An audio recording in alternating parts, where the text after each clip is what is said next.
Doma Sports Talk Worldwide with some news from the world of boxing. So y'all know what time it is.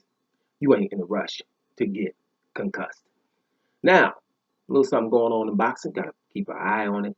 For those who've been, that are in the boxing a little bit, you heard something last year that kind of irked you. It's a new belt. They call it the franchise belt, right? And what it did basically was at the time, the first one to get the franchise belt from the WBC was Canelo Alvarez, right? And Canelo Alvarez got the franchise belt, and what that belt did because is enabled him to not fight his mandatory, right? And then his mandatory happens to be is not Semereta or something like that. His mandatory was Jamal Charlo, right? Jamal Charlo is a very formidable, undefeated champion from 154 division, came up to 160 and did everything that the WBC asked, fought interim fights for the title and the fights for elimination fights to become the mandatory. He's done all that.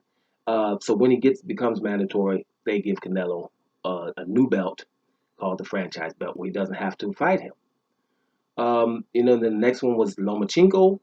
They gave him the franchise belt, and then his mandatory was also extremely formidable in Devin Haney, also undefeated young brother who ain't nobody beating anytime soon. They better hurry up. This dude is bad. So Lomachenko got that.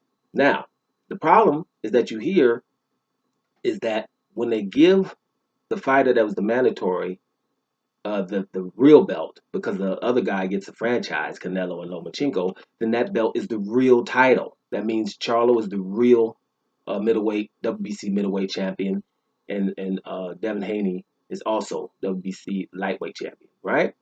But when they put it in articles, and this is how they do it, I've seen it already. Charlo's been called the secondary champion for the WBC, or the regular champion, like those WBA regular dudes.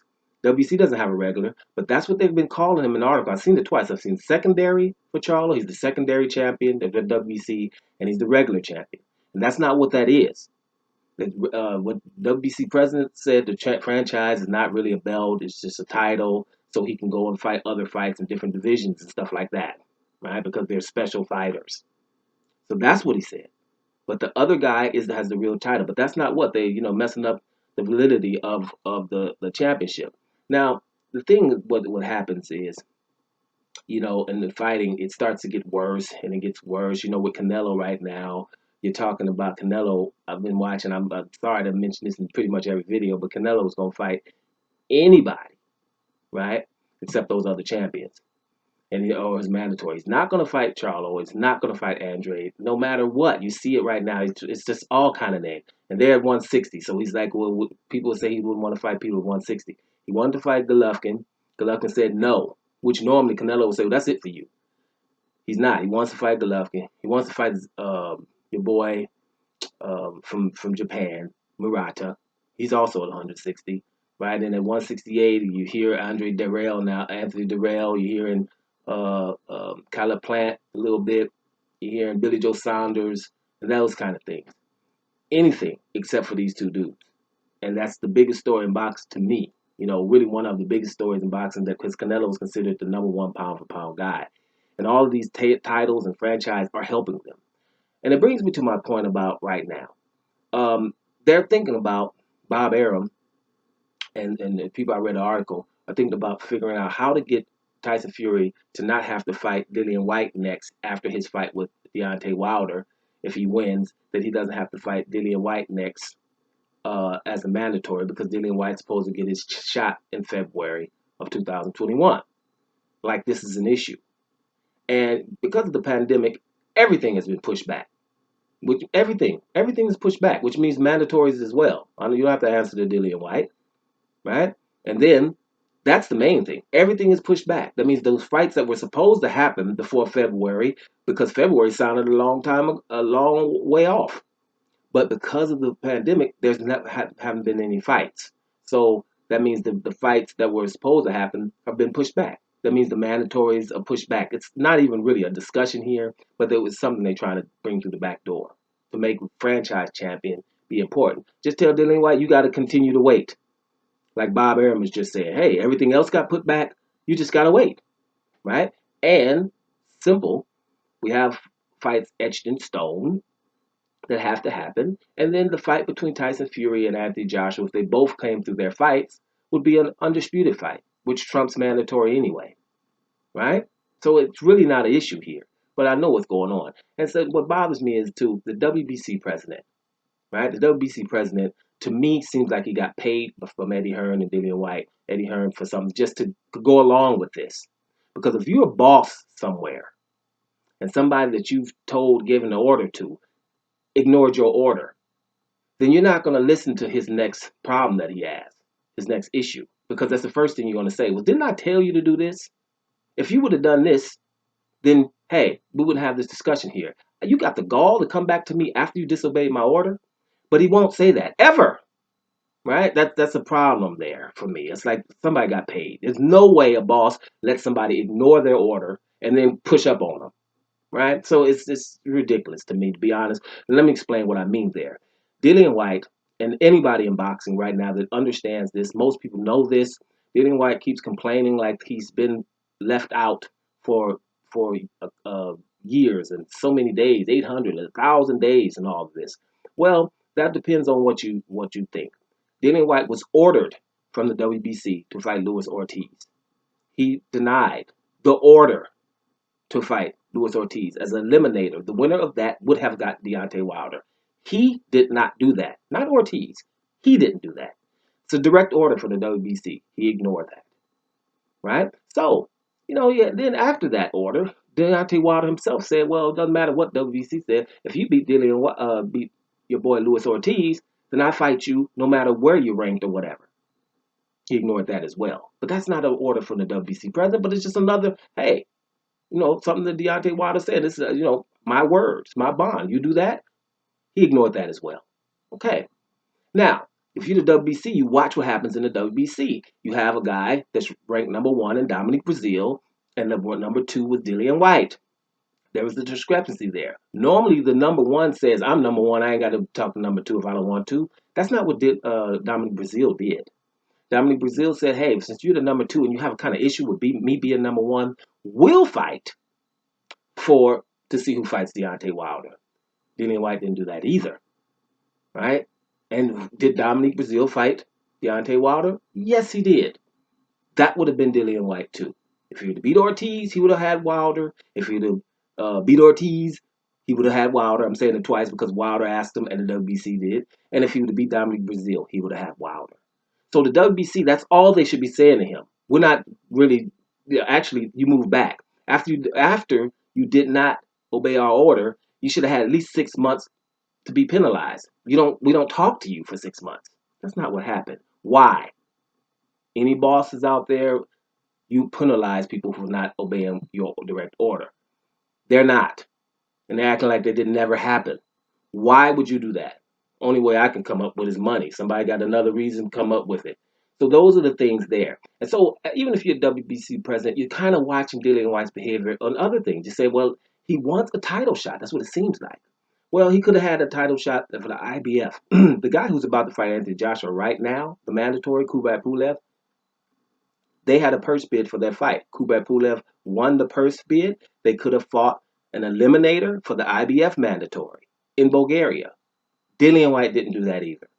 He could have been Joshua's mandatory. He could have been the mandatory for Deontay Wilder. So with all that being said, I don't even know why we waste time talking about Dillian Whyte. It's a reason that they're doing that. All the people above, even the IBF, he ain't got nothing to do with it. He'd be saying, man, leave that dude alone. He could have fought Pulev. He didn't. Dominic Brazil, he could have fought him. He could have fought Ortiz. All of these opportunities. How many opportunities are you supposed to get? Who are you right now? The only person getting more opportunities than him is your boy of Ukraine bringing the pain, Darianchenko. Darianchenko fought Jacob. Darianchenko fought Gennady Golovkin, and he about to fight Canelo before any of these brothers get an opportunity. Which Darianchenko is not his fault, but he's about to get all these opportunities. And it's just how how boxing works right now. It's absolutely ridiculous. You know what I'm saying? Because these mandatories, sometimes they're important, sometimes they want it, act like they want it, but they really don't, like Dillian Whyte. Or I'm going to mention again, Jaime Munguia, who's also in the running for fighting Canelo, just moved up to 160 pounds. He's the mandatory for Demetrius Andrade. Think about it.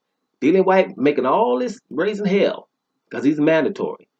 Here's a mean, up and coming 35 and over 28 knockouts Mexican dude. Bad. WBO style. Don't want to fight. He's the mandatory and doesn't want to fight Demetrius Andrade. I don't know if that's unprecedented. I haven't heard that really. A mandatory who don't want their shot. So that's also something that's going on. But this guy who doesn't want to fight Demetrius Andrade to win that title and then fight Canelo or GGG, he's willing to fight them now, but not Andrade. That's why I have an issue always with people being ranked above him, in the pound for pound list, which came out another one the other day, which is absolutely absurd. Two brothers in the hole, Errol Spence, Terrence Crawford. Just ridiculous. But I ain't going to even go in there. But the bottom line, number one is Canelo. And the people who do those lists know all this information I've given you. Know that there's somebody in his weight division, two champions, that he ain't going to fight, don't matter what happens. That shouldn't be. That shouldn't be. Anybody in the top 5 or 10 pound for pound shouldn't have that issue or that cloud over them where people could come and say, wait a minute, he's number one, but why won't he fight this guy and this guy? And these guys are awesome, right? And then you'll say, well, who has Andre fought? Who has Charlo fought? But then Liam Smith or Liam, who did he fought? Khan was lighter than you. Roy Fielding, Kovalev coming up, on short notice, you know, Shane Mosley, 1,000 years old, all those things. We're not asking, right? But these two guys who was champions, and undefeated champions in the same division, who they fought. And so it's just a rigmarole that keeps going around. So you got to be careful. So my point, going back up to the point, is you beware of the franchise talk that's going on with Fury because of Dillian Whyte. Because it shouldn't. All they need to be telling Dillian Whyte is you wait. Or, you just wait now. We got things to do. When you were calling out Deontay Wilder, instead of fighting Ortiz, he had to do it twice. And nobody still has fought Ortiz. That's what he's done. And when he wasn't doing that, he was trying to become undisputed by fighting Anthony Joshua, who didn't want to fight him. So he got Fury off the couch, the baddest one in the heavyweight division right now. He got him off the couch and fought him twice and has to fight 3 times because that's in the contract. In the meantime, you could have been doing something, right? It hasn't. Now he's fighting Povetkin. Povetkin lost to Hunter. He could have fought Hunter instead of Povetkin. But he fights Povetkin, who lost to Hunter, actually, right? And won't say Ortiz's name. So he's not really, he's the mandatory, but guys, seriously, not really, right? He's almost doing the Jaime Munguia here. It's not that bad because he's acting like he wants to fight people, but he has had tons of opportunities. And I just think you put someone else in Dillian Whyte's shoes. Not many people, because first of all, you had to fight Ortiz. And like I've told you before, in all 4 sanctioned bodies, the top 15, none have fought Ortiz, right? And that's not a coincidence either. But maybe somebody else in Dillian Whyte's shoes would have at least said, well, I better fight Ortiz because I'll become the mandatory. And he didn't.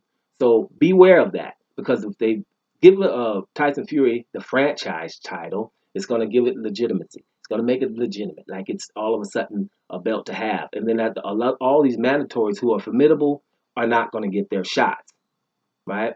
Dillian Whyte's not one of them. It's not the same case as of a Devin Haney. They didn't tell Devin Haney, go fight this guy, and then you can get him.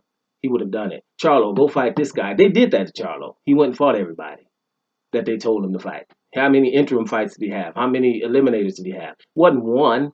The dude fought about 4 times, and every one of those fights was a title. Eliminator. Well, we'll do another eliminator. Well, now we have the mandatory, the interim. Well, let's do another interim. They just kept giving him stuff, and then when they had nothing left, right? So it's like, okay, Canelo, you gotta fight him now. No, I ain't fighting him. What we gonna do? Before I leave y'all again, WBC, you know I will. I throw this belt in the trash can or something. I'll leave you like I did when y'all tried to force me to fight Golovkin, right? And so they came up with franchise belt, right? Because you got to have Canelo. It's it is what it is. So long story short, beware of that franchise title because it's actually not legitimate. We don't even need it, to be honest with you. Just guys fight your mandatories. And when people talk like that and say, who have you heard that says it should be one champion, right? And that champion should fight nothing but mandatories. What guy says that all the time? Yeah, the guy that says that people don't like at all. and that would be Deontay Wilder. Doma Sports Talk, worldwide, and I'm up out of here, y'all.